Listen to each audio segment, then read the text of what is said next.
हरे कृष्णा। तो आज हमारे बीच में है हर ग्रेस मूर्ति जननी माता जी और हिज ग्रेस वैष्णव ठाकुर प्रभु जी। तो माता जी का ब्रीफ इंट्रोडक्शन और फिर लेक्चर का श्रवण करेंगे माता जी के द्वारा। तो आज जो है माता जी बहुत ही विशेष जो है हमारे लिए लाभ पूर्वक जो है टॉपिक डिस्कस करेंगी। गृहस्थ वो करके गृहस्थ जीवन में हमारे क्या कर्तव्य हैं। तो माता जी ने बीकॉम किया हुआ है और माता जी जो है बहुत सारी मैनेजमेंट सेवाओं में अपना योगदान देती हैं। मंदिर इस्कॉन मंदिर से 2008 में जुड़ी हैं और जो है भोग कुकिंग और जो है प्रचार की बहुत सारी सेवाओं में अपना योगदान देती हैं। और अपने जो दूसरे भक्त हैं, जो कनिष्ठ भक्त हैं, उनको जो है मार्गदर्शन देती हैं और उनको प्रोत्साहित करती हैं, उनका भक्ति में आगे बढ़ने के लिए मार्गदर्शन करती हैं। तो माता जी प्रभु जी का विशेष हृदय से जो है स्वागत करेंगे हरे कृष्णा महामंत्र बोल करके। हरे कृष्णा कृष्णा कृष्णा हरे हरे, हरे राम राम राम हरे हरे। हरे कृष्ण।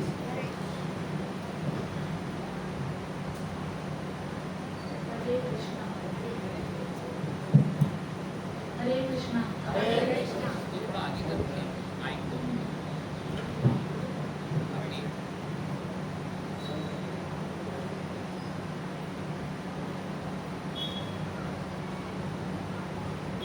जैसा कि आप लोगों को पता है आज का हमारा टॉपिक क्या है, गृहस्थ जीवन के कर्तव्य। तो गृहस्थ तो सभी हैं, सभी का विवाह हो चुका है ना, और जो विवाह बंधन में बंधने वाले उन लोगों के लिए, सभी के लिए आज का ये जो हमारा टॉपिक है या सेमिनार है, ये बहुत इम्पोर्टेंट है। तो हम स्टार्ट करने के पहले पूर्व वंदना करेंगे। ओम अज्ञानतिमिरान्धस्य ज्ञानञ्जनशलाकया चक्षुरुन्मिलितं येन तस्मै श्रीगुरुवे नमः। श्रीचैतन्यमनोभीष्टं स्थापितं येन भूतले स्वयं रूपः कदा मह्यं ददाति स्वपदान्तिकं। वन्देऽहं श्रीगुरुं श्रीयुतपदकमलं श्रीगुरुं वैष्णवांश्च श्रीरूपं साग्रजातं सहगण रघुनाथान्वितं तं सजीवं सावधूतं परिजन सहितं कृष्ण चैतन्य देवं श्री राधा कृष्ण पादान सहगण ललिता श्री विशाखान्वितांश्च। हे कृष्ण करुणा सिंधु दीनबन्धु जगत्पते गोपेश गोपिका कांत राधा कांत नमोस्तुते। तप्त कांचन गौरांगी राधे वृंदावनेश्वरी वृषभानुसुते देवी प्रणमामि हरिप्रिये। वाञ्छाकल्पतरुभ्यश्च कृपासिन्धुभ्येव च पतितानां पावनेभ्यो वैष्णवेभ्यो नमो नमः। जय श्री कृष्ण चैतन्य प्रभु नित्यानंद श्री अद्वैत गदाधर श्रीवासादि गौर भक्तवृंद। हरे कृष्णा कृष्णा कृष्णा हरे हरे, हरे राम राम राम हरे हरे। नमो शंकराय कृष्ण कृष्णाय रूपाय श्रीमते भक्तिवेदांत स्वामी नाम।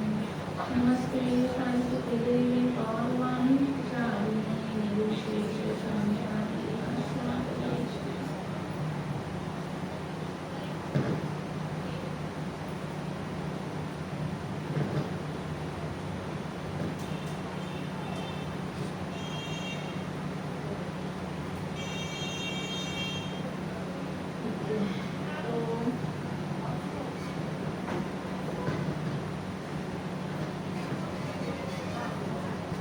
गृहस्थ से क्या मतलब है हमारा, क्या समझते हैं आप लोग गृहस्थ होना? फिर हमारे बड़े पहले गृहस्थ का मीनिंग क्या है?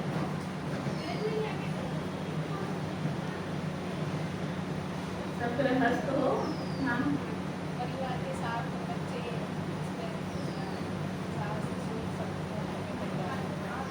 थोड़ा आगे आ जाएंगे, थोड़ा आगे करेंगे। वो आपका आवाज में डिस्ट्रैक्ट होती है। मतलब आप लोगों का मानना है कि गृहस्थ मतलब कि फैमिली है ना, सास ससुर पति बच्चे पत्नी ये सब होकर मीन्स गृहस्थ होते हैं। ठीक है, तो ये सबका ये मानना है। तो अब इसे समर्थन है सबका कि यही है गृहस्थ जीवन मतलब पति पत्नी सास ससुर और बच्चे, ठीक है, ये गृहस्थ जीवन।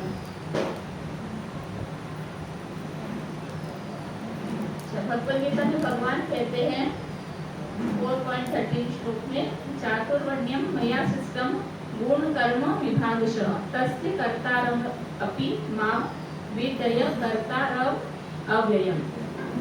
इसका मतलब है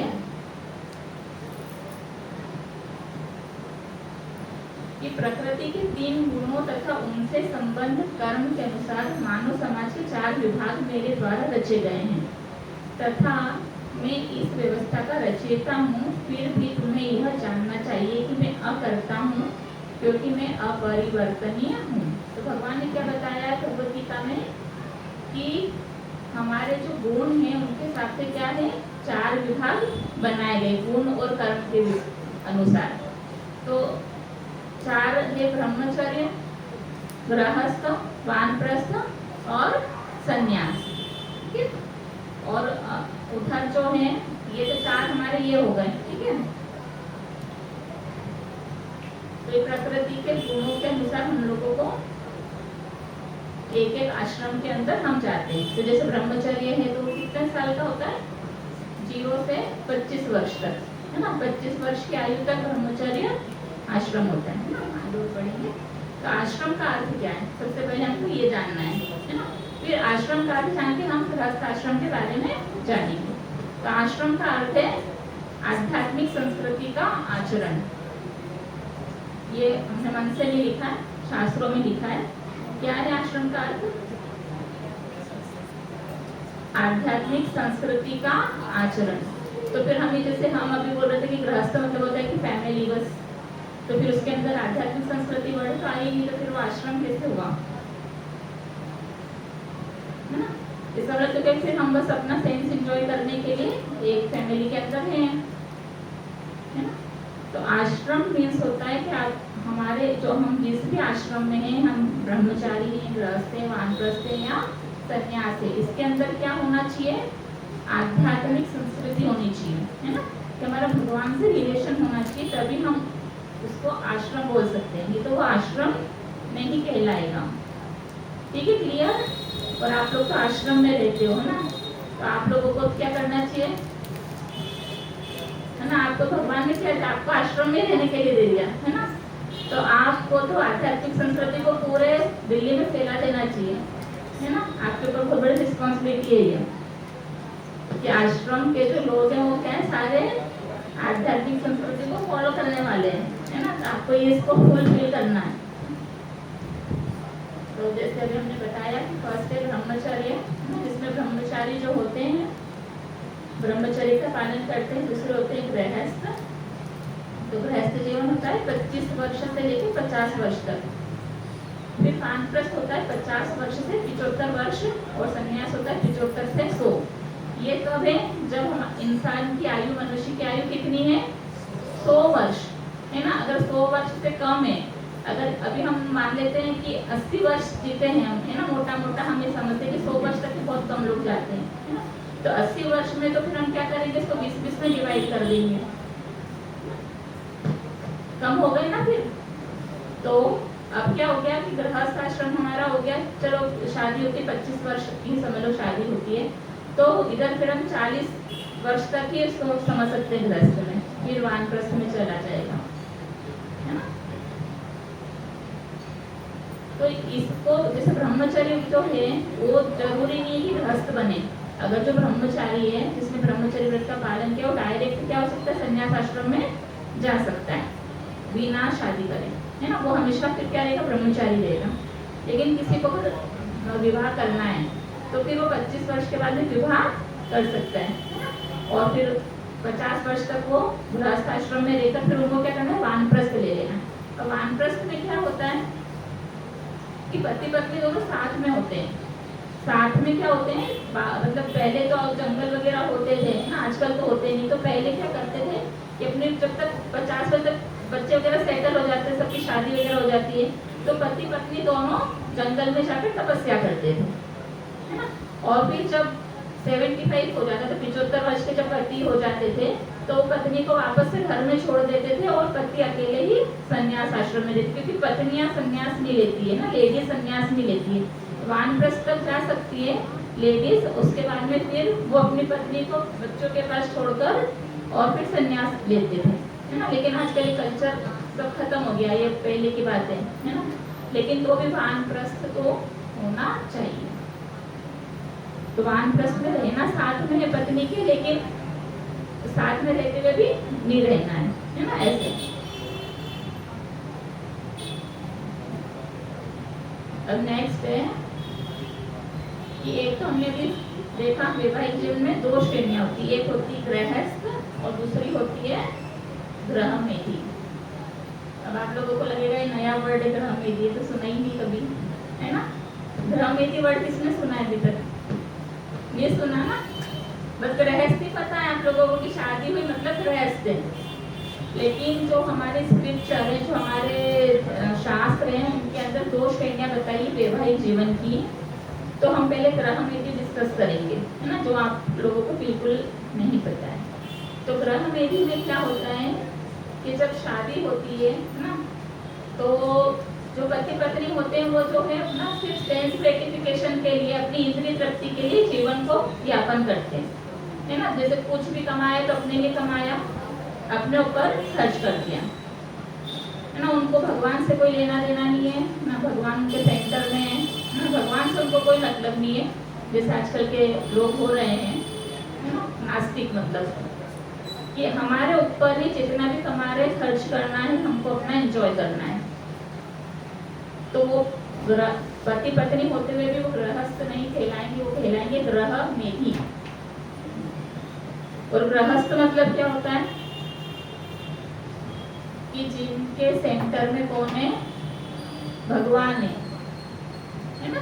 कि जो भी पति कमा के ला रहे हैं, तो पत्नी घर में जो भी भोग बन रहा है ना, पहले जो अन्न जो भी हम बना रहे हैं भोग, उसको भगवान को अर्पित करे और फिर प्रसाद के रूप में खाए, है ना। सिर्फ अपनी इंद्रिय तृप्ति के लिए नहीं। यहाँ पर किसकी इंद्रिय तृप्ति हो रही है?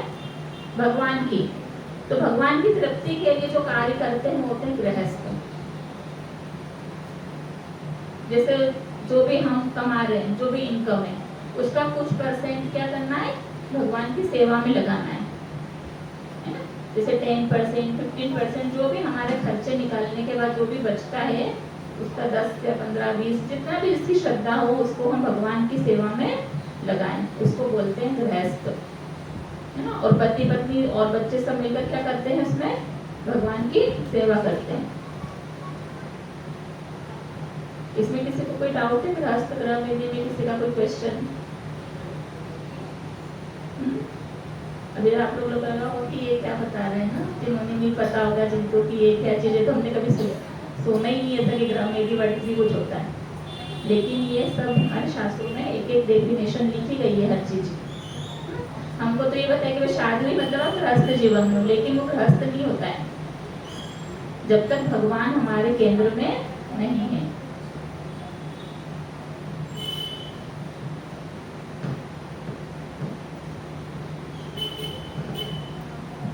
अब हम इसमें अब गृहस्थ जीवन पता चल गया ना आप लोगों को क्या होता है कि जिनके सेंटर में कौन है?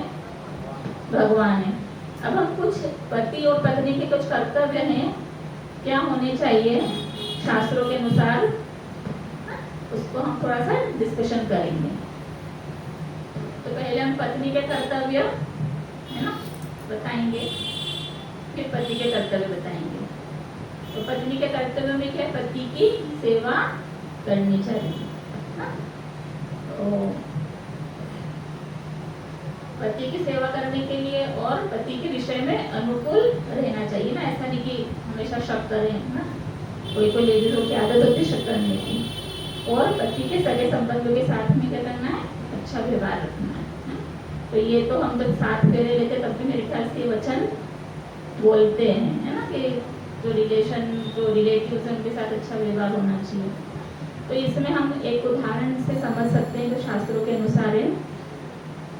कंदर मुनि और देवहूति का अगर आप लोगों ने नाम सुना हो, तो जो देवहूति माता थी वो साक्षात जो ब्रह्मा जी उनकी पोती थी, स्वयंभू मनु जो थे उनकी पुत्री थी।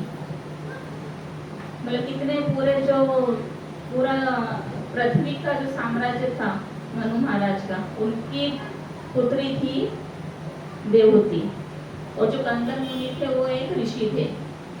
तो ब्रह्मा जी ने आज्ञा दी थी मनु को, स्वयंभू मनु को, क्या अपनी पुत्री का विवाह किनसे करो, कंदर मुनि से करो।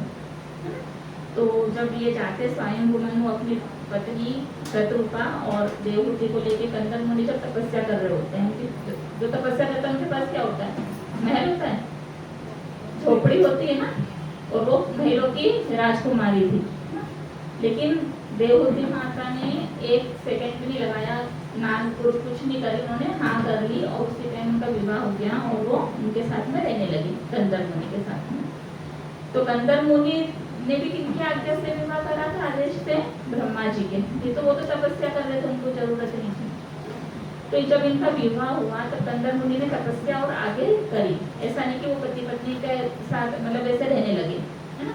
तो देवहूति माता ने उनके साथ रहकर उनकी सेवा की और उन्होंने हजारों साल तपस्या की, क्योंकि पहले जो सतयुग में 1 लाख वर्ष का जीवन होता है, तो हजारों साल तक लोग क्या करते थे, तपस्या करते थे।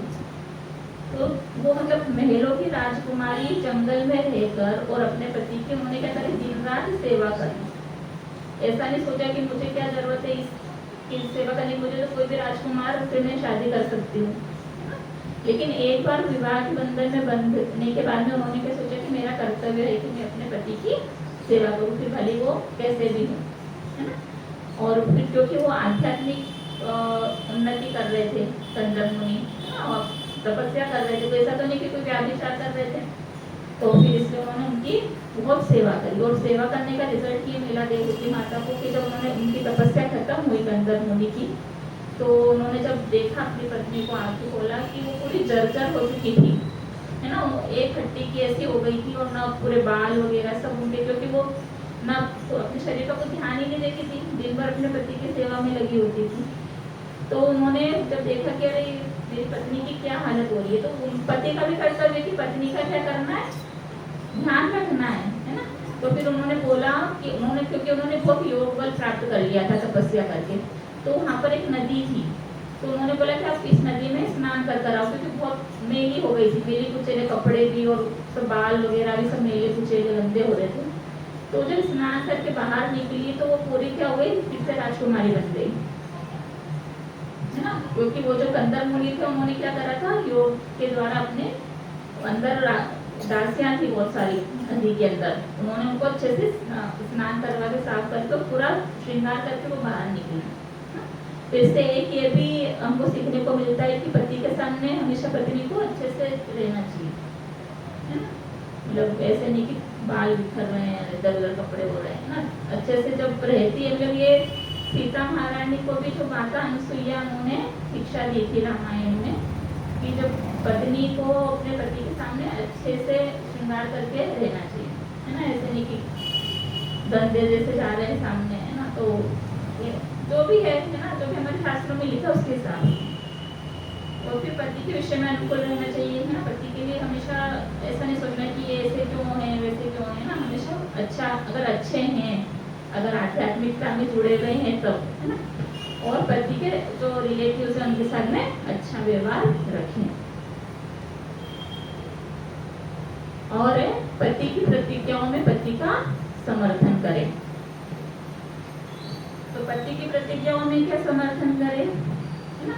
जैसे पति ने कभी, जैसे पति भक्त है और पत्नी नहीं है भक्त, या कम है, ज्यादा नहीं है जितने पति भक्त हैं, तो उन्होंने कुछ व्रत लिया है कि मैं एकादशी का पालन व्रत रखना है, या चातुर्मास का व्रत रखना है मुझे, या कार्तिक रखना है, तो उनको क्या करना है, उनका समर्थन करना है। ऐसे नहीं क्या जरूरत है रखने की, मैं नहीं कुछ करूंगी तुम्हारे लिए, है ना। जैसे कभी कभी घर में झगड़े हो जाते हैं, मैं नहीं बना रही तुम्हारे लिए एकादशी का प्रसाद, है ना। तो उनका जो भी अगर वो कुछ प्रतिज्ञा कर रहे हैं, है ना, अपने आध्यात्मिकता को बढ़ाने के लिए, तो उसमें हमेशा एक लेडीज का फर्ज होता है कि उनका समर्थन करें। और समर्थन करने से क्या होगा, कि जो पत्नी होती है वो पति की क्या होती है, अर्धांगिनी होती है।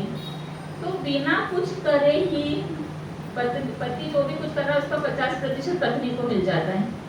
अगर एकादशी का व्रत भी रख रहे हैं पति और पत्नी ने नहीं भी रखा तो भी जो एकादशी पति ने रखी उसका भी 50% किसको मिल रहा है, पत्नी को। तो क्या चाह रहा है, फ्री पॉकेट में हमको कुछ मिल रहा है तो है ना, बिना कुछ रखे अगर हमको कुछ मिल रहा है ना, तपस्या भी नहीं करी कुछ नहीं करी लेकिन सिर्फ पति के कारण हमको मिल रहा है, तो फिर पत्नी को क्या करना चाहिए, समर्थन करना चाहिए। अब पति को आध्यात्मिक जीवन में प्रोत्साहित करें। तो आध्यात्मिक जीवन में प्रोत्साहित करने का क्या मतलब है, पति ने सोचा है कि मेरे को मंगला आरती जाना है ना, तो फिर ऐसा नहीं कि हम लड़ाई करने बैठ जाए, क्या जरूरत इतनी जल्दी जाने की, सुबह उठने की, ये वो है ना, या मंदिर जाना है, कभी मन है कि मंदिर जाना है और पत्नी ने बोला कि नहीं मुझे तो मूवी देखने जाना है, तो फिर क्या होगा, लड़ाई होगी ना दोनों की। एक का मन क्या है, फिल्म देखने जाना है, एक का मन है मंदिर जाना है, तो फिर क्या करेंगे सिचुएशन में, इस सिचुएशन में करेंगे कि दोनों चीज करेंगे अगर घर गृहस्थी को संभालना है तो, है ना।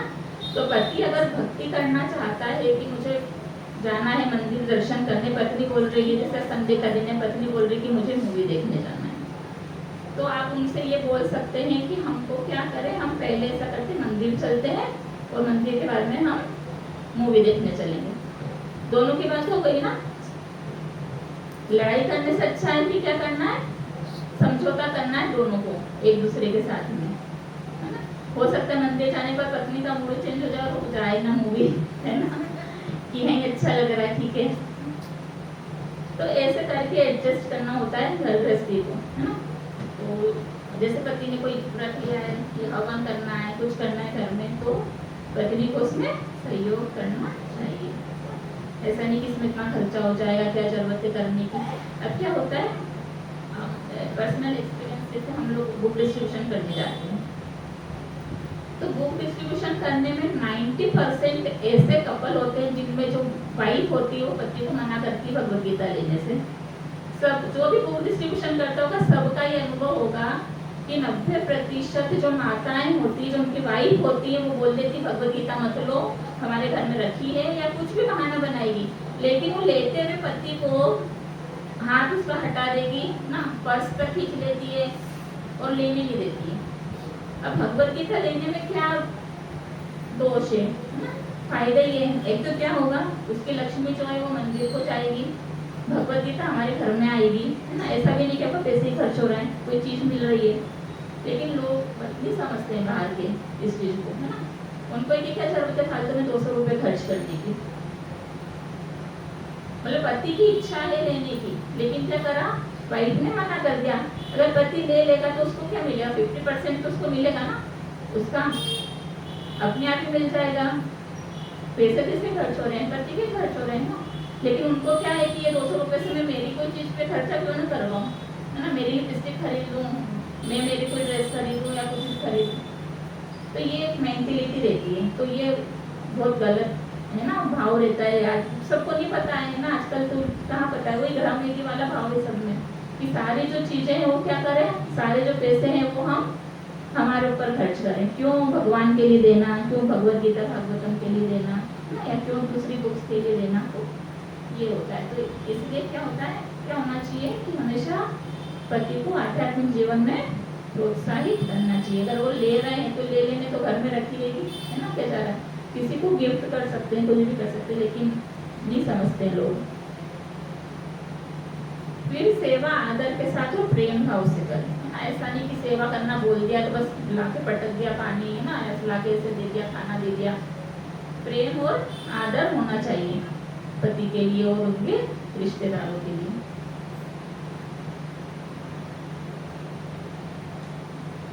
अब नीति शास्त्र जो है इसमें बताया है कि पति वाले जिसका पतन नहीं हुआ है वही सेवा के योग्य है। अब इनको थोड़ा शौक लगेगा ना, क्या अभी तक तो बहुत हमारा फेवर में बोल दिया और अब एकदम से क्या बोल दिया कि पति कौन है, जिसका पतन नहीं हुआ है ना। पतन मतलब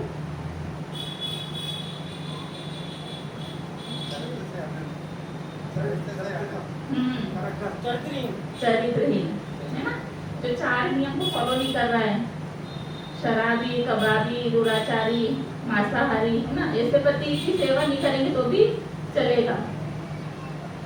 जिनमें कोई रेगुलेटिव प्रिंसिपल फॉलो नहीं कर रहे हैं ना, पति को भी फिर वैसा होना चाहिए अपने सेवा करवाने के लायक, जैसे गंधर्व मुनि थे, है ना, तो फिर देवहूति भी क्या करेगी, सेवा करेगी। जैसे सीता महारानी राजकुमारी थी, लेकिन कहाँ रही, जंगलों में रही ना अपने पति के साथ में, तो पति भी तो उस लेवल के होने चाहिए। अगर पत्नी से सेवा करवानी है तो फिर उस लेवल का कैरेक्टर पति में भी तो होना चाहिए ना। ऐसा थोड़ी कि आप मदिरा पीकर आ रहे हैं रात में ना, जुआ खेल के आ रहे हैं और फिर पत्नी से सोचेंगे कि वो सेवा करे।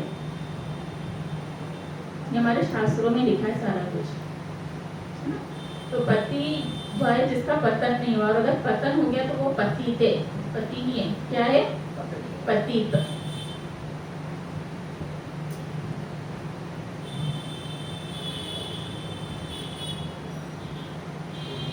अब पति के करते हुए पति अब अच्छे से कान खोल के सुने। पत्नी आपको जो भी प्रसाद बना के दे रही है उसको क्या करना है, प्रोत्साहित करना है, है ना। ऐसा नहीं कि नमक कम है, मिर्ची ज्यादा है, कच्चा है, पक्का है।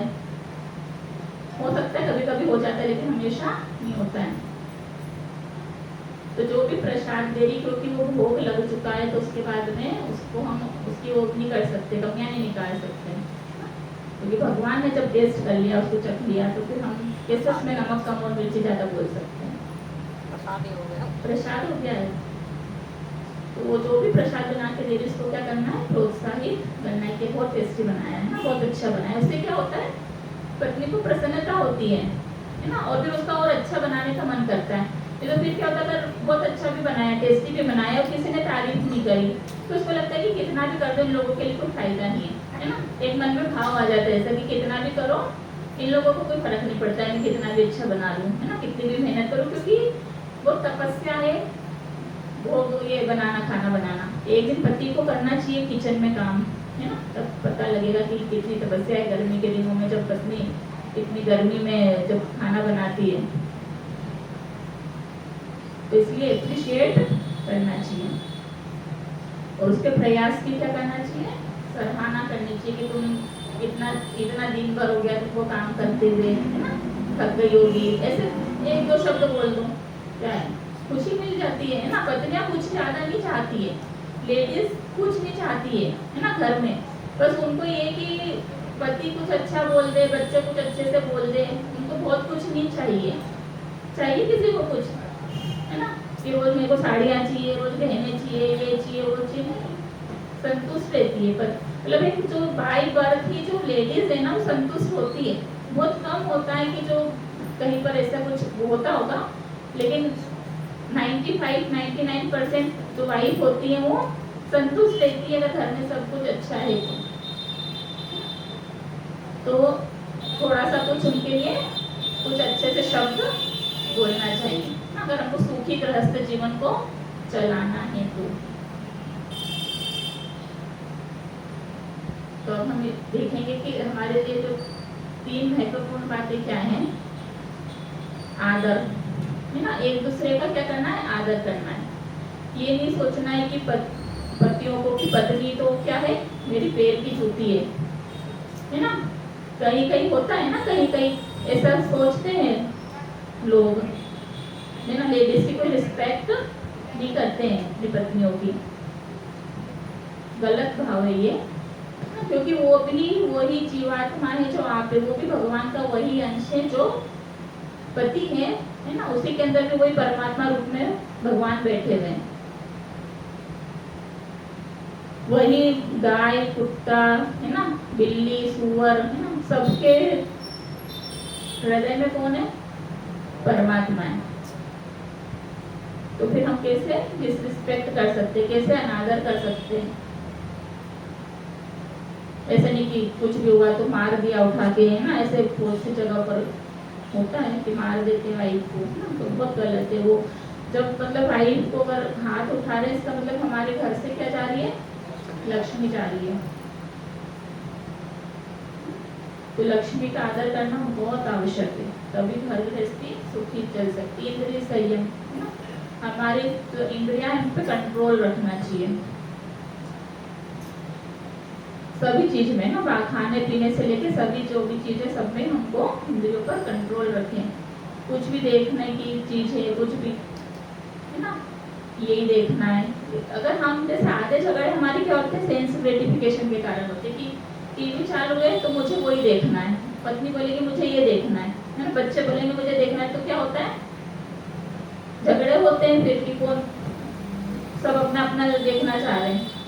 तो किसी को तो कॉम्प्रोमाइज करना पड़ेगा ना, तो कंट्रोल करना आवश्यक है। मधुर वाणी कोशिश करें, बहुत मुश्किल है ना, हम भी नहीं बोल पाते हमेशा मधुर वाणी में तो लेकिन कोशिश करना चाहिए कि हम आपस में क्या करें, जहाँ पर आदर होगा ना वहाँ पर मधुर वाणी अपने आप आ जाएगी। जहाँ आदर नहीं होगा तो वहाँ पर हम फिर कुछ भी बोलेंगे, गाली गलौज करेंगे। तो मेन क्या है, अगर रिस्पेक्ट है एक दूसरे के लिए तो फिर अपने आप चीजें हमारी, क्योंकि फिर हम तब समझेंगे ना दूसरे को, सामने वाले को, कि हाँ उसकी भी, उसमें भी ये, उसको भी तकलीफ होगी, हो सकता है उसको कुछ हो रहा हो, उसको सिर दर्द हो रहा हो। अब जैसे मान लो वाइफ का सिर दर्द हो रहा है ना, उसने ठीक से खाना नहीं बनाया या नहीं बना पाई, तो पति आए तो उनको समझना होगा कि अगर इसने रोज ये करती है और आज इसने नहीं करा है कुछ, इसका मतलब कि क्या है, इसको कुछ तकलीफ है ना। तो झगड़ा करने आकर और एकदम चिल्ला चुट मचाने से अच्छा है कि हम पूछें कि कुछ परेशानी है क्या आज, है ना, कुछ तुमको कुछ सिर दर्द हो रहा है या कुछ हो रहा है, तबीयत ठीक नहीं है, ये तो आकर और बस हम शुरू हो जाए ना ऑफिस से आकर, घर काम कर से आकर, तो बहुत जरूरी। फिर पत्नी का रक्षण करना पति का कर्तव्य है ना। तो पत्नी का रक्षण कैसे, शारीरिक तौर पे, मानसिक तौर पे और बौद्धिक स्तर पे, सभी पर करना है। ऐसे नहीं कि बस शारीरिक कर दिया कि हाँ एक पहलवान है मानो तो वो उसकी पत्नी से तो सब डरेंगे, है ना, तो शारीरिक तौर पे तो अपने आप हो गया, लेकिन वो मानसिक और बौद्धिक तौर पे नहीं कर पा रहा है, तो वो भी गलत है। मानसिक तौर मतलब क्या, मन से समझना उसको, है ना, कि उसका मन में क्या है ऐसे समझना। और बौद्धिक स्तर पर, है ना, मतलब जैसे हम भगवान राम का उदाहरण लेते हैं इसमें, कि जब राम जी और सीता माता वनवास में गए थे, तो एक बार सीता माता की गोद में भगवान लेटे थे, विश्राम कर रहे थे, पिक्चर में आप देख रहे थे। तो एक कौवा आता है, वो जयंत होता है ना, इंद्र जो होते हैं इंद्रदेव, उनका बेटा होता है जयंत। तो वो सीता माता को परेशान करता है ना, बार बार उनको मतलब टोर चुभाता है ना यहाँ पर बख्शिस्थल पे। तो वो माता, सीता माता कुछ नहीं करती, बोलती है, क्योंकि अगर उनको लगता है कि मैं अगर कुछ बोलूंगी कुछ करूंगी तो क्या होगा, भगवान उठ जाएंगे, है ना, वो सोए हुए रहते हैं। तो उनकी जो खून की एक बूंद भगवान पर गिरती है, तो फिर तो भगवान उठ जाते हैं राम जी। तो वो देखते कि सीता को क्या करा इसने, जयंत ने, कौवे ने इतना उसको घायल कर दिया है इनको। तो फिर वो एक तिनका उठाते हैं और उस कौवे पे फेंकते हैं। तो वो मतलब अग्नि अस्त्र टाइप रहता है कि वो जल के भस्म हो जाए। तो कौवा सब तो तीनों लोगों में घूमता है कि मुझे शरण दे दो, लेकिन सब देवी देवता मना कर देते हैं। वो बोलते हैं कि आपने जिनके प्रति अपराध किया है आप उनसे जाके क्षमा मांगो। फिर वो भगवान राम के पास वापस आता है और क्षमा मांगता है, और फिर भगवान को, अब उन्होंने छोड़ तो दिया था तीर वो तिनका, तो फिर वो एक आंख उनकी फोड़ देते हैं। तो आज भी जो कौवे होते हैं वो एक आंख से देखते हैं ना, सारे कौवे जो हैं वो एक आंख से देखते हैं, एक आंख से उनको नहीं दिखता है। तो जैसे भगवान राम ने सीता माता का हमेशा रक्षण करा।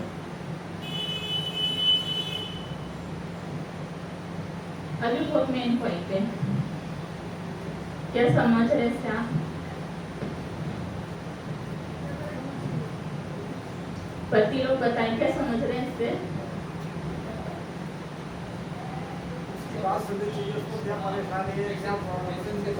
पेशेंस के साथ मेन है ना, गुड लिसनर होना चाहिए पति को ना। लिसनर तो सब होते हैं, सुन तो सब लेते हैं, तो वो काम करते करते बोल रही है कुछ तो सुन रहे हैं, लेकिन ध्यान नहीं क्यों क्या बोल रही है है ना। ले बस एक एक वो पूरी कर दी कि हाँ कुछ सुन लिया, पता नहीं वो क्या बोल रही है। लेकिन गुड लिसनर का मतलब है कि उनकी बातों को, उनकी जो भावना है उनको अच्छे से सुने। पत्नियों की क्या आदत होती है, पति घर में आए और फिर क्या करते हैं वो अपना दिन भर का जो भी उनका हुआ है ना किस्सा, वो सुनाना शुरू कर देती है। जो भी है ना, जो भी करती है उनके जो मन में दिमाग में जो रहता है उनको किसी को बोलना रहता है, किसको बोले, है ना। अब ना सास ससुर को बोल सकती ना बच्चों को बोल सकती, तो उनके पास में क्या रहता है, बस एक पति ही ऐसा इंसान होता है जिनको वो अपनी जो दुख दर्द सारा वो सुना सकती है ना। और वो एक बार सुना देती है ना तो फिर उसका मन हल्का हो जाता है, फिर आप वो कुछ भी सेवा करने के लिए तैयार है ना। लेकिन अगर नहीं सुना और डांट दिया तो फिर क्या होता है, मन में भरा रहता है और फिर वो बाद में विस्फोट होता है। इससे क्या अच्छा है, रोज सुन लो जो भी बोल रही है ना, लेकिन कैसे पेशेंस के साथ में और अच्छे से, है ना। तो पत्नियों की क्या आदत होती है कि हर चीज को डिटेल में बोलती है, और पत्नियों में इतना पेशेंस होता नहीं है कि जो भी बोलना जल्दी बोलना। ऐसा होता है सबके साथ में कि हमारे पास इतना टाइम नहीं, तो धीरे धीरे ये मैं बाजार गई तो यहाँ ये हुआ तो वहाँ हुआ, ये खरीदने के लिए गई थी तो इस दुकान पे गई तो ऐसी साड़ी थी, उस दुकान पे गई तो वैसी साड़ी थी, है ना। वो आधे घंटे तक वो गाती चलती रही, वो खरीदा क्या, वो बहुत एंड में आता है। और पतियों का क्या होता है, जो तुम लेकर आई हो वो बता दो, बस मुझे क्या लाई हो, मुझे उससे कोई मतलब नहीं कि तुम किस दुकान पे क्या बात हुई क्या नहीं हुई, है ना। पतियों का ऐसा रहता है ना, उनको रिजल्ट से मतलब है बस, है ना, कि रिजल्ट क्या है, तुमने क्या खरीदा ये बता दो। तो पतियों को रहता है, पत्नियों को, कि मैं पूरी चीज बताऊं डिटेल में, है ना, मन के भाव सारे कि आज में क्या क्या हुआ मेरे साथ, किसने क्या बोला किसने क्या नहीं बोला। तो इसलिए पति को क्या होना चाहिए, सुनना चाहिए, है ना, प्रैक्टिस करनी चाहिए इस चीज की भी कि हम अगर हमारे अंदर पेशेंस नहीं है सुनने का तो हम सुने।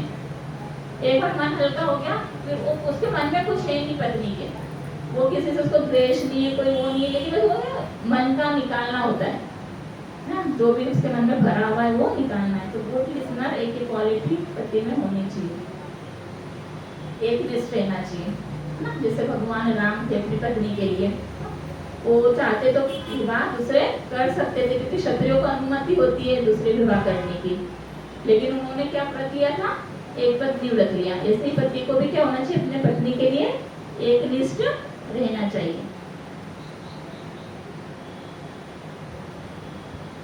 पति का क्या कर्तव्य है, पत्नी और बच्चों को क्या करना चाहिए, आध्यात्मिकता की ओर ले जाएं ना, ये कर्तव्य है पति का। क्योंकि भगवान ने बताया है, इसमें अभी हम पढ़ेंगे श्रीमद् भागवतम में, कि हमारे ऊपर जो भी आश्रित हैं उनको हमको क्या करना चाहिए, जन्म मृत्यु के चक्र से छुटकारा दिलाना है। ये तो फिर हमारा श्लोक है, गुरु न सस्यात् स्वजनो न सस्यात् पिता न सस्यात् जननी न सस्यात् देव न सस्यात् पतिश्च न सस्यात् मोचेदद समुपेत मृत्यु, है ना। इसका मतलब है कि जो व्यक्ति अपने आश्रित को बार बार जन्म मरण के मार्ग से मुक्ति नहीं दिला सकता, उसे कभी भी गुरु, पिता, माता, पति या पूज्य देवता नहीं बनना चाहिए। इतना कठोर आदेश है ये ना। हम लोग तो अपनी इंद्रिय तृप्ति करने के लिए शादी कर लेते हैं, बस बच्चे पैदा कर लेते हैं, लेकिन जब तक शादी नहीं करनी चाहिए, जब तक पति नहीं बनना चाहिए, तब तक कि हम अपनी पत्नी और बच्चों को वापस से भगवान के धाम ना ले जाएं, है ना। जैसे बहुत सी माताएं बोलती है कि हमारे तो पति ही गुरु है ना। तो पति गुरु हो सकते हैं, लेकिन कब गुरु हो सकते हैं, जबकि वो खुद उस स्टेज पे हो, आध्यात्मिकता में उठे हुए हों, तब उनको गुरु मान सकते हैं। ऐसा थोड़ी कि बस हर किसी कोई भी मतलब कुछ नहीं कर रहे हैं भगवान के लिए और हम उनको गुरु मान लें। गुरु का मतलब क्या होता है, जन्म मृत्यु से छुटकारा दिलाने वाला। तो अगर पति हमारे इतने आध्यात्मिक स्तर पर ऊंचे उठे हुए तो हम उनको गुरु मान सकते हैं, नहीं तो फिर हमको गुरु दूसरे स्वीकार करना चाहिए। और माता नहीं बनना चाहिए, है ना। माताओं का भी फर्ज है कि अपने बच्चों को क्या करें, भगवान की शिक्षा दें, है ना, भगवत भक्ति की शिक्षा दें। नहीं तो हमने क्या करा है, एक जीव को जब हम इस दुनिया में लेकर आए हैं तो हम उसको क्या कर रहे हैं, कर्म बंधन में बांध रहे हैं। उससे क्या होगा, फिर उसको अगला जन्म लेना पड़ेगा, फिर अगला जन्म लेना पड़ेगा। और जरूरी नहीं कि हमेशा मनुष्य का जन्म मिले, है ना। कभी एक बार अगर गलती से अगर कुत्ते बिल्ली का या कोई जानवर का शरीर मिल गया तो फिर वापस से मनुष्य जन्म आने में क्या करना पड़ेगा, 84 लाख जितनी जो योनियां हैं उनको क्रॉस करना पड़ेगा, है ना। अब हमारे लिए भी है, अगर हमने अभी भगवान की भक्ति नहीं कर ली तो अगला जन्म हमारा क्या होगा, अपने कर्मों के हिसाब से होगा। और कुछ भी हो सकता है, हमारे आखिरी समय में जो हमने सोचा है ना, जो हमारी इच्छा रह गई और हमारी मृत्यु हो गई, तो उस इच्छा को पूरा करने के लिए दूसरा जन्म होता है। और फिर हम वो इच्छा तो पूरी हो गई लेकिन फिर दूसरी इच्छाएं पाल ली उस जन्म में, है ना। तो ऐसे क्या होता है, ये जन्म मृत्यु का चक्र चलता रहता है, चलता रहता है ना। फिर कभी कभी क्या बन जाते हैं, कभी क्या बन जाते हैं, है ना। कभी कुत्ते बन गए, अगर कुत्ते से आसक्ति होगी तो क्या बन जाते हैं, कुत्ते बन जाते। लोग कुत्ता पालते हैं ना घर में, कितने आसक्त होते हैं कुत्तों से। वो मरते समय कुत्ते का मुंह देख के मरेंगे तो अगले जन्म में क्या बनेंगे, कुत्ते ही बनेंगे ना।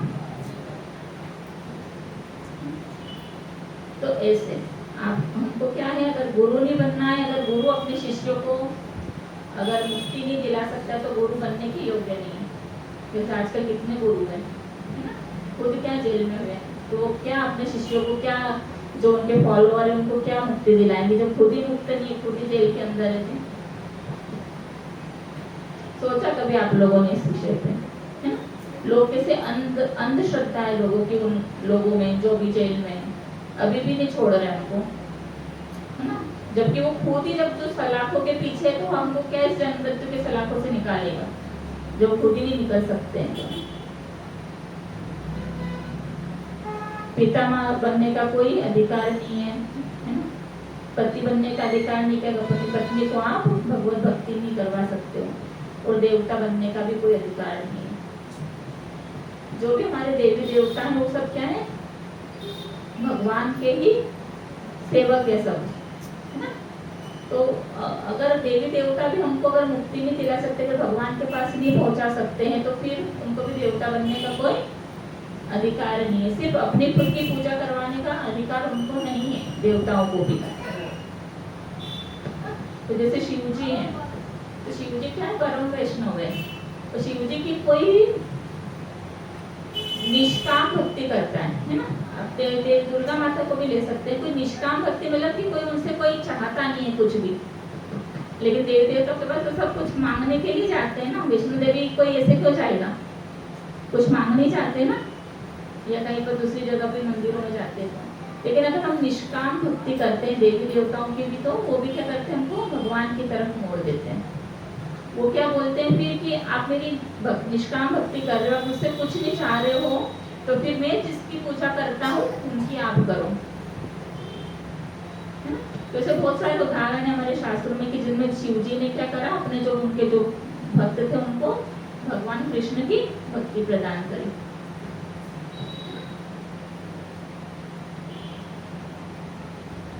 और जब हम लोग भी नहीं जुड़े थे जब इस्कॉन से, तब हम भी करते थे, देवी देवताओं की पूजा ही करते थे। तो हो सकता है कि हमने कुछ कभी ऐसे देवी देवता के कारण ही हम भक्ति में आए हैं ना, कृष्ण भक्ति में आए। तो सभी के साथ ऐसे ही होता है ना, लोगों को डर लगता है कि नहीं हम इतने सालों से दुर्गा माता है ना, या काली माता या कालिका माता की पूजा कर रहे हैं, तो हम एकदम अब कैसे कृष्ण भक्ति करें। लेकिन उनसे उनको कोई तकलीफ नहीं होती है देवी देवता को, अगर हम कृष्ण भक्ति भी करें, क्योंकि उनके भी आराध्य कौन है, कृष्ण ही है। पति पत्नी दोनों को एक साथ मिलकर स्पिरिचुअल एक्टिविटी करते हैं तो उनकी एनर्जी बढ़ती है और बॉन्डिंग भी बढ़ती है। अब क्या होता है घरों में कि पति कर रहे हैं और पत्नी नहीं कर रही है, पत्नी करती है भक्ति और पति नहीं करते हैं, तो फिर क्या होता है, जैसे वही होता है क्लेश कि मेरे को मंदिर जाना है, मेरे को मूवी जाना है ना। फिर लेकिन अगर दोनों साथ में मिलकर कर रहे हैं ना, दोनों साथ में मिलकर माला कर रहे हैं, दोनों कीर्तन कर रहे हैं, जैसे कार्तिक में हम लोग दीपदान करते हैं ना अपने अपने घरों में, तो सब जन सारे बच्चे फैमिली पूरी एक साथ मिलकर दीपदान करती है। तो उससे क्या होता है, आपस में एक एनर्जी, एक पॉजिटिव एनर्जी आती है घर के अंदर भी। फिर साथ में बैठ के हम कीर्तन कर रहे हैं, करताल बजा रहे हैं, मृदंग बजा रहे हैं ना, कोई कीर्तन कर रहे हैं, तो फिर क्या होता है, एक बॉन्डिंग बढ़ती है ना, आपस में एक दूसरे के साथ में।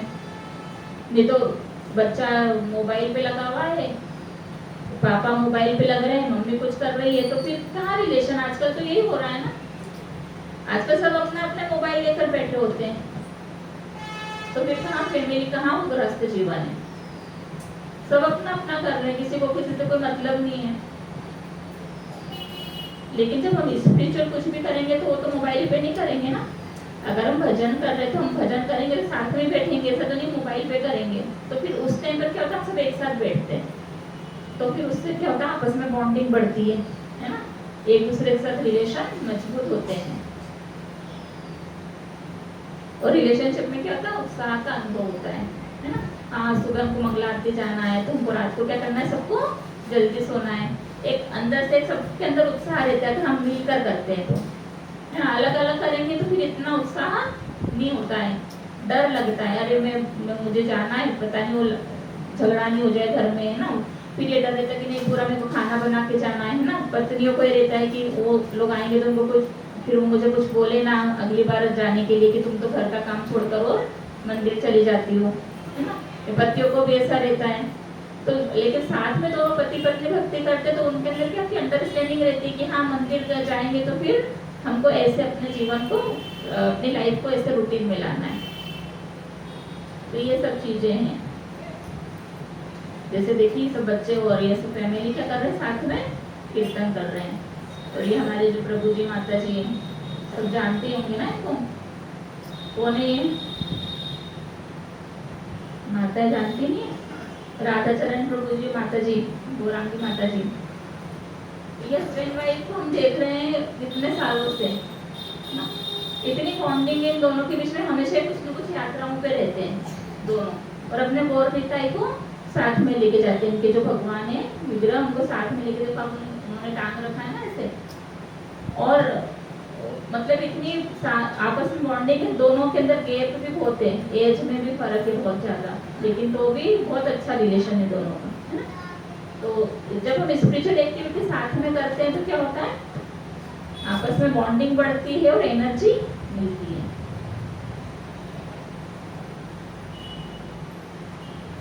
अब निष्कर्ष क्या निकल रहा है हमारा, कि दोनों के बीच में क्या होना चाहिए, क्या होना चाहिए, पति पत्नी के बीच में फ्रेंडशिप होनी चाहिए, है ना। पति पत्नी का रिश्ता कौन सा होना चाहिए, मित्रता का, है ना। ऐसा नहीं कि तुम मेरी पत्नी हो तो मेरा तुम्हारे ऊपर अधिकार है पूरी तरह से, है ना, डोमिनेट नहीं करना है कि मैं कुछ भी कर सकता हूँ तुम्हारे साथ, ऐसा व्यवहार नहीं होना चाहिए पतियों का और पत्नी का भी, दोनों का एक दूसरे का एक साथ में डोमिनेटिंग नेचर नहीं होना चाहिए कि एक दूसरे को दबाने का प्रयास करें हमेशा। लव, है ना, प्यार होना चाहिए, प्रेम होना चाहिए। तो प्रेम में क्या होना चाहिए, काम वासना वाला प्रेम नहीं, कौन सा, केयरिंग एटीट्यूड। एक दूसरे के लिए क्या होना चाहिए, परवाह होनी चाहिए, है ना, एक दूसरे की क्या होना चाहिए, परवाह करनी चाहिए कि उसको कोई परेशानी तो नहीं है ना, दोनों एक दूसरे के बारे में ऐसा सोचे। डिवोशन, है ना, आचार विचार में क्या होना चाहिए, पवित्रता होनी चाहिए। जो गृहस्थ जो लाइफ है उसका मतलब ही यही है कि आचार विचार में क्या हो, पवित्रता हो। तो ये कब आएगी, जब हम भक्ति में रहेंगे, बिना भक्ति के नहीं आ सकती है ना, क्योंकि हमारे अंदर बाहर की जो दुनिया है उसमें इतनी गंदगी भरी हुई है कि हम उन चीजों को देख देख के उन्हीं चीजों को स्वीकार करते हैं ना, तो पवित्रता रहती नहीं हमारे आचरण में, तो फिर वो हमारा जो लाइफ है वो अस्त व्यस्त होता है। फॉरगिवनेस मतलब क्षमा करना।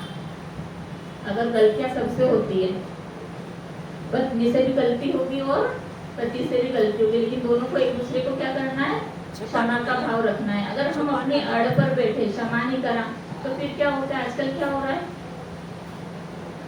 डाइवोर्स हो रहे हैं ना, क्यों हो रहे, इतना डाइवोर्स रेट क्यों बढ़ा है, दोनों के अंदर क्या है, अहंकार है ना, लड़के में भी और लड़की में भी। क्योंकि आजकल क्या हो रही है, लड़कियां मॉडर्न हो गई है, कमाने लग गई है तो वो सोचती है कि मैं इसके अंदर में क्यों रहूं, मैं तो खुद कमा सकती हूँ, है ना, मैं अपना खुद भरण पोषण कर सकती हूँ, मुझे जरूरत नहीं है कि मैं इस फैमिली के अंदर रहूं या इस पति के साथ में रहूं। अगर उसको थोड़ा भी कहीं थोड़ा ऊंचा नीचा लगा 19-20 होगा तो क्या, लड़कियों के अंदर भी आजकल ये बहुत ज्यादा आ गया है कि घर जल्दी से क्या कर लो, मम्मी के पास पापा के पास चले जाओ वापस, अपना वो मना कर देंगे तो खुद अलग घर लेके ले लो, क्योंकि कमा रही है, लाखों रुपए सैलरी है आजकल लड़कियों की। तो इससे क्या है, अहंकार बढ़ रहा है। लड़का भी ये सोचता है मुझे क्या जरूरत है, एक से नहीं तो दूसरी शादी कर लूंगा। तो प्रेम करुणा ना, वो कुछ फ्रेंडशिप वो कुछ रह ही नहीं गया है लाइफ में, सब स्वार्थ ही स्वार्थ है सब। अब जब तक स्वार्थ की पूर्ति होती रहती है एक दूसरे से तब तक रहते हैं साथ में, जब स्वार्थ की पूर्ति बंद हो जाती है तो फिर छोड़ देते हैं। यही हो रहा है ना, चल रहा है ना, कुछ अलग से तो नहीं बता रही हूँ ना मैं, यही है ना लाइफ में आजकल, ये देखने में आ रहा है। तो एक दूसरे के लिए करुणा होनी चाहिए, क्षमा का भाव होना चाहिए, क्योंकि गलतियां सबसे होती हैं। कम्युनिकेशन बहुत जरूरी है ना, आपस में क्या होनी चाहिए, बातचीत होनी चाहिए। ऐसा नहीं कि वो रात को 10 बजे आ रहा है और वो रात को 11 बजे आ रही है लड़की और बस हो गया, फिर सुबह उठ गए, है ना, कोई बातचीत ही नहीं आपस में। तो एक टाइम ऐसा होना चाहिए कि आपस में बैठकर और बातचीत करें, जिससे क्या होगा, उसी से तो ये सारी चीज आएगी, उसी से फ्रेंडशिप आएगी, उसी से केयर आएगी, है ना, लव आएगा। अगर बातचीत ही नहीं करेंगे, दोनों अपनी अपने लाइफ में मस्त है बस ऑफिस की, तो फिर कैसे बात हो, कैसे आगे बढ़ेगी चीजें। या फिर चलो जॉब नहीं कर रही तुम माताएं जॉब नहीं कर रही है, घर में ही है, लेकिन फिर भी अगर पति और उनके बीच में कम्युनिकेशन नहीं है, बातचीत नहीं है ज्यादा, तो फिर भी मुश्किलें आती हैं। तो इसलिए पति को क्या होना चाहिए, गुड लिसनर होना चाहिए, और पत्नी को भी, दोनों को एक दूसरे की हेल्प करके आगे बढ़ना है। इसी को बोलते हैं सुखी गृहस्थ जीवन। अब जो भागवतम है उसका जो 7वां स्कंद का 14वां अध्याय है, तो उसके अंदर युधिष्ठिर महाराज जो है वो नारद मुनि से क्वेश्चन करते हैं आदर्श पारिवारिक जीवन के बारे में। तो हम थोड़ा सा चर्चा करेंगे ना, ज्यादा टाइम नहीं लेंगे, 10 मिनट में आपका हो जाएगा। तो महाराज युधिष्ठिर नारद मुनि से पूछते हैं कि हे प्रभु, हे महामुनि, कृपया बताएं कि हम लोग जो जीवन के लक्ष्य के ज्ञान के बिना घर पर रह रहे हैं, वे भी वेदों के निर्देशों के अनुसार आसानी से मोक्ष कैसे प्राप्त कर सकते हैं। इंटेलिजेंट क्वेश्चन है ना। जब भी हम किसी संत महात्मा से मिलते हैं तो हमको उनसे ये नहीं पूछना चाहिए कि मेरा घर कब बनेगा, मेरे बच्चों की शादी कब होगी, है ना। ऐसे क्वेश्चन संत महात्माओं से नहीं पूछने चाहिए। क्या पूछना चाहिए कि मैं ऐसा क्या करूं, है ना, ऐसी क्या भक्ति करूं कि मुझे भगवान प्राप्त हो। तो महाराज युधिष्ठिर कौन थे, वो इंटेलिजेंट पर्सन थे, पूरा पृथ्वी का साम्राज्य था उनके पास में। तो उन्होंने क्या पूछा नारद मुनि से कि हम लोग, जबकि वो तो भगवान के भक्त थे, लेकिन उन्होंने क्वेश्चन किसके लिए पूछा, हम सब के लिए। उन्होंने खुद के लिए नहीं पूछा, वो तो ऑलरेडी भगवान के भक्त थे, यमराज के अवतार थे वो तो उन्होंने क्या पूछा कि हम लोग जीवन के लक्ष्य के ज्ञान के बिना, मतलब हमारा क्या लक्ष्य हमको नहीं पता है ना, क्या लक्ष्य हमारा,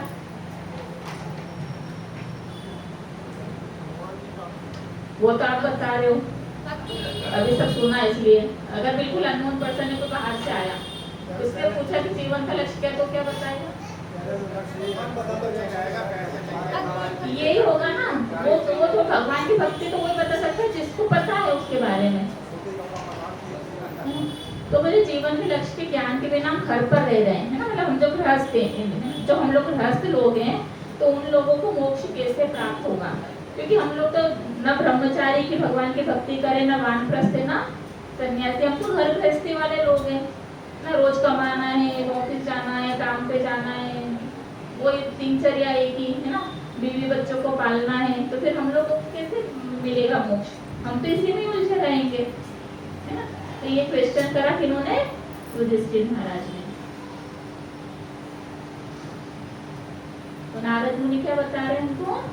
नारद मुनि ने उत्तर दिया, हे राजन, जो लोग गृहस्थ के रूप में घर पर रहते हैं उन्हें अपनी आजीविका कमाने के लिए कर्म करना चाहिए। तो उन्होंने ये तो नहीं बोला ना नारद मुनि ने कि आप कुछ मत करो, भगवान की भक्ति करो।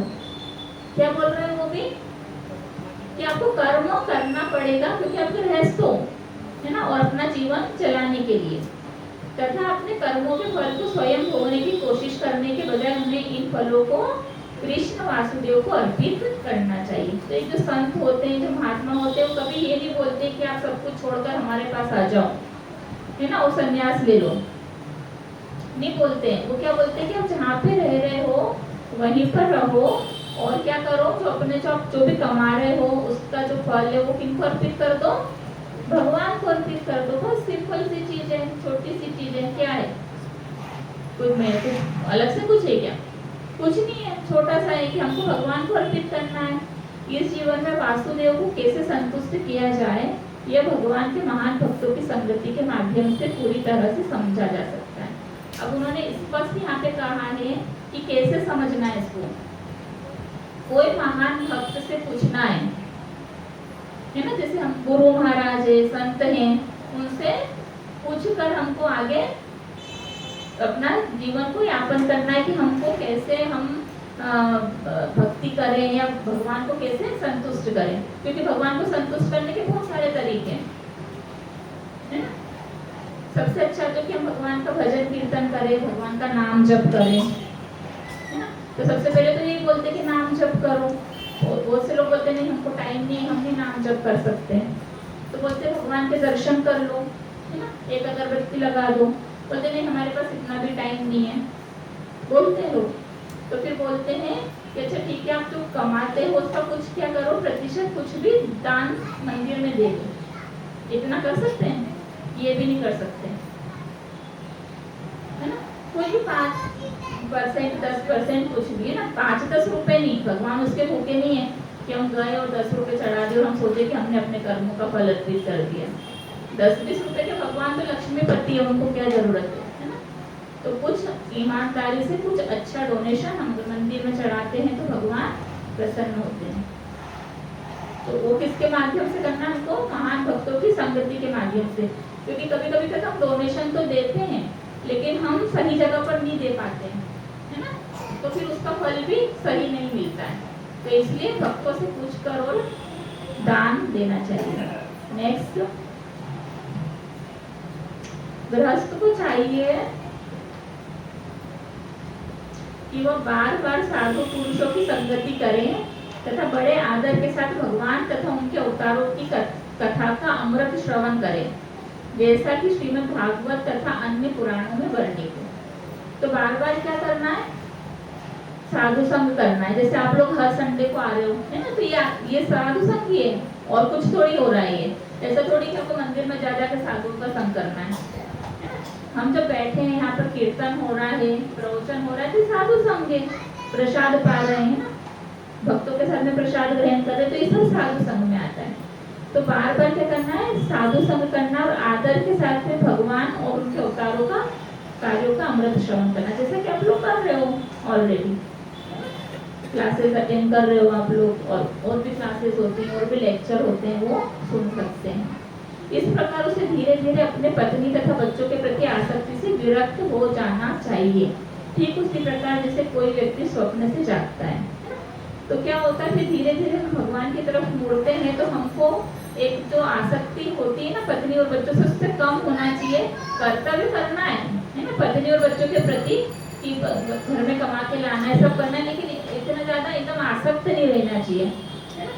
तो अंदर से क्या होना चाहिए? अनासक्त होना चाहिए, ऊपर से कर्म करना चाहिए।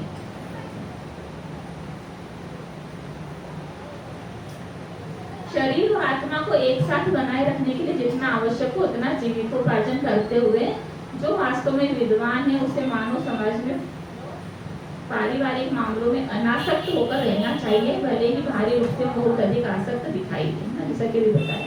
तो हमको शरीर और आत्मा को एक साथ रखना है ना। इस शरीर को चलाने के लिए हमको क्या करना पड़ेगा? कुछ कमाना पड़ेगा। है ना। कोई हमको घर बैठे तो आ नहीं जाएगा, जो गृहस्थ है उन लोगों के लिए। लेकिन जिन्होंने पूर्ण तरह गृहस्थी छोड़ दी और भगवान की भक्ति में लग गए, तो फिर भगवान उनका भरण पोषण करते हैं ना। इसके लिए बहुत सारी स्टोरीज है, इसमें टाइम लग जाएगा हमारा।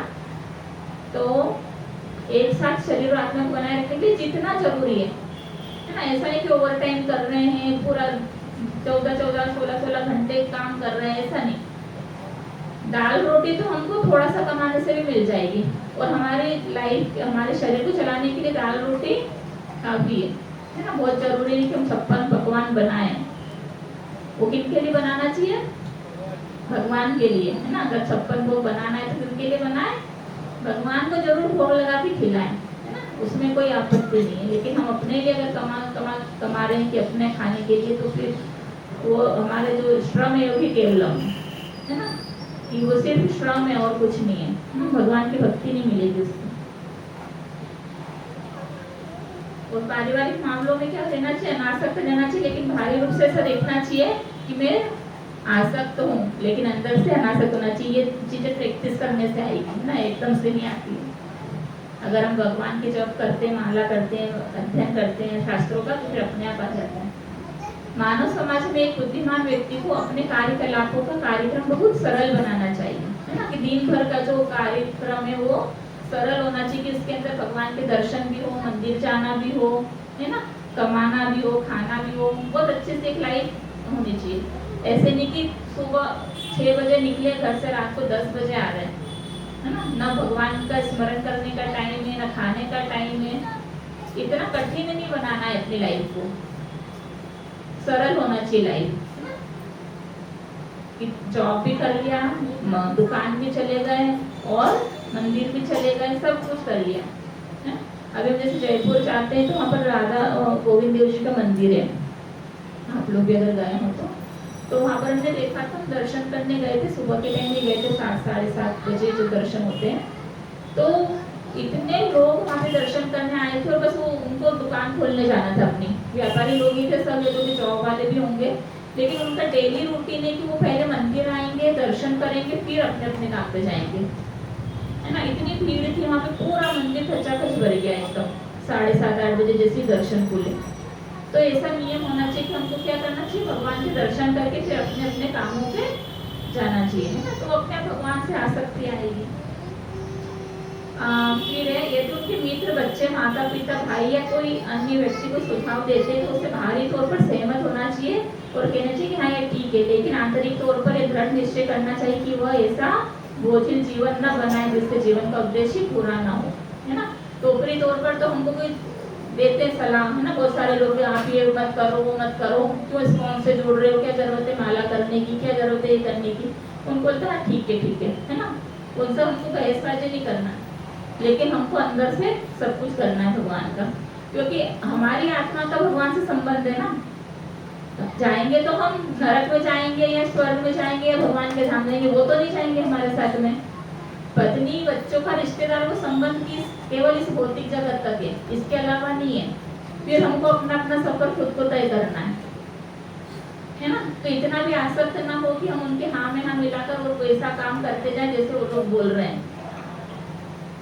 उससे क्या होगा? हम बंधते जाएंगे, है ना।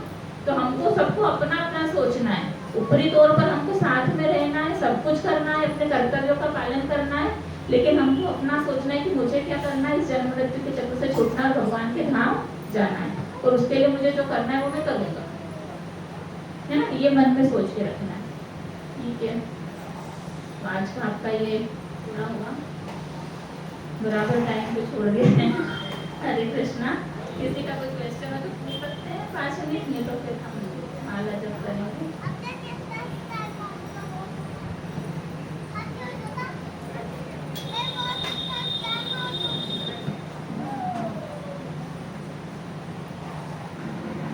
ऐसा टिपिकल तो नहीं लगा ना आपको समझने में? सिंपल था ना। हरे कृष्णा। किसी का कोई क्वेश्चन है तो पूछ लीजिए। सबको सब समझ में आया है। माता जी का धन्यवाद करेंगे। माता जी ने जो है बहुत अच्छे से समझाया है, जो है किस तरह से हम आदर्श गृहस्थ जीवन बिता सकते हैं, शांतिपूर्वक भक्तिपूर्वक अपने जीवन में सफलता प्राप्त कर सकते हैं। माता जी ने बहुत अच्छे से समझाया पत्नी के क्या कर्तव्य होने चाहिए, आदर्श पत्नी के, आदर्श पति के क्या कर्तव्य होने चाहिए, किस तरह से हमें आदर सम्मान देना चाहिए एक दूसरे को, किस तरह से भक्ति के कार्यों के लिए एक दूसरे को प्रोत्साहित करना चाहिए, दूसरे का साथ देना चाहिए और हमेशा समाशील होना चाहिए। तो माता जी ने बहुत सारे उदाहरणों से, जयंत का उदाहरण माता जी ने बहुत अच्छे से दिया कि किस तरह से पति को पत्नी की रक्षा करनी चाहिए और बहुत अच्छी तरीके से जो है हमको ये रिश्ता जो निभाना है इसमें हमको जो है एक दूसरे से बातचीत करते रहना चाहिए। पत्नी को कभी हमेशा स्वतंत्र नहीं समझना चाहिए, ये नहीं सोचना चाहिए कि मैं स्वतंत्र रह के ज़्यादा खुश रह सकती हूँ या शांतिपूर्वक जीवन बिता सकती हूँ। तो माता जी का हृदय से धन्यवाद करेंगे। 3 बार हरे कृष्ण महामंत्र बोल करके आइए, हाथ उठाइए और प्रार्थना करेंगे। हरे कृष्णा कृष्णा कृष्णा हरे हरे, हरे राम राम राम हरे हरे, हरे कृष्णा कृष्णा कृष्णा हरे हरे, हरे राम राम राम हरे हरे, हरे कृष्णा कृष्णा कृष्णा हरे हरे, हरे राम राम राम हरे हरे। और माता जी और प्रभु जी दोनों ब्राह्मण दीक्षित हैं, भक्ति में बहुत आगे हैं, तो हम इनसे भक्ति में आगे बढ़ने के लिए बहुत कुछ सीख सकते हैं। आशा है आपने ध्यानपूर्वक श्रवण किया और बहुत कुछ सीखा एक आदर्श गृहस्थ जीवन के बारे में। तो अब हम माला करेंगे। तो सभी के पास माला और हरे कृष्णा कार्ड आ गया है। किसी के पास माला नहीं पहुंची है तो आप हाथ खड़ा कर सकते हैं और आप सभी से विनम्र निवेदन है जिसके पास माला नहीं है वो आज माला ज़रूर लेके जाएं। मात्र 10 रुपये की लक्ष्मी दे करके वो माला ले सकते हैं और घर में नियमित रूप से कम 1 माला करें। और आपके समक्ष भगवत गीता भी एक भक्त लेकर आए हैं।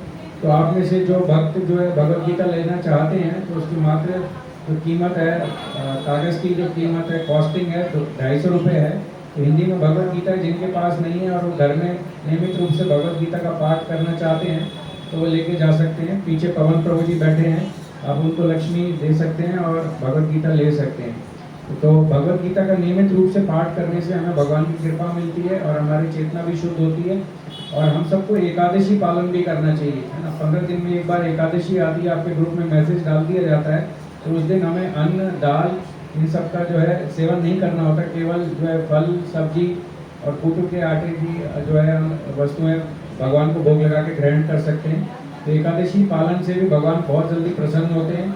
और मंदिर में हमें, इस्कॉन मंदिर में कम से कम 15 दिन में हमें एक बार भगवान का श्री राधा पार्थिव सारथी का दर्शन करने अवश्य जाना चाहिए, है ना।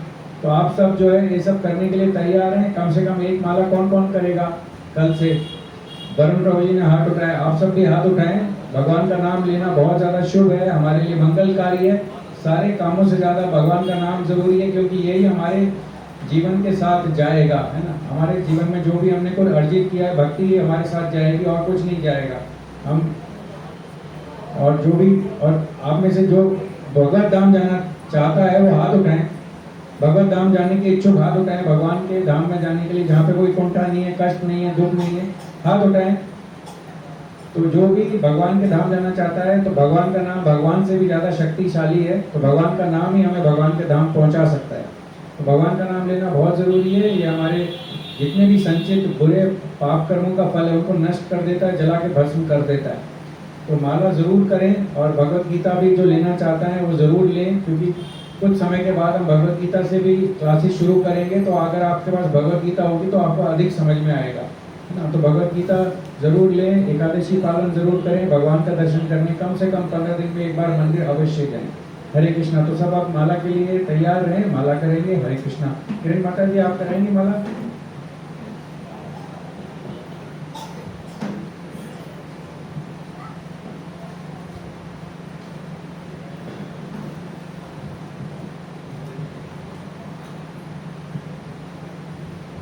हरे कृष्णा।